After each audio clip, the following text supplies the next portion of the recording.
हाय, good evening. कसे आहात तुम्ही? मजेत ना? मी पण मजेत. आमच्या घराच्या मागे रामफळाचं खूप मोठं झाड आहे. त्या झाडाला इतकी छान फळं लागलेली होती, मोठे मोठे. आणि त्यातलं हे बघा, हे झाडावरच पिकलेलं होतं. खूप गोड होतं. मी दुपारी डाळ गाळून घेतली आणि मग त्या डाळीची जी चुरी होती ना, ते मी भिजत टाकलेली होती. कारण मला फुनके बनवायचे होते. ते मी बारीक चिरलेला कांदा, लसूण, अद्रक, हिरवी मिरची आणि थोडंसं जिरं आणि डाळ त्याच्यात वाटून घेतली.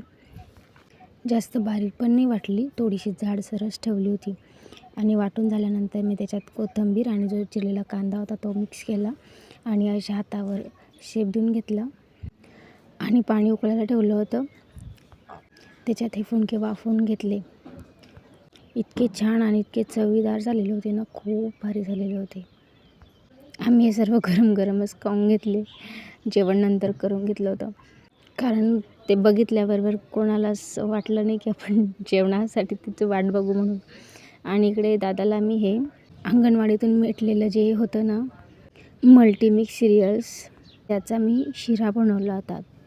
जसं आपण शिरा बनवतो ना, सेम तसंच बनवलं होतं. आणि वरतून मी काजू बदाम हे टाकलं होते फक्त, बस, दुसरं काही नाही. आणि तो पण छान झाला होता. ते मी दादाला दिलं. चला, इथे सेंड करते. बाय.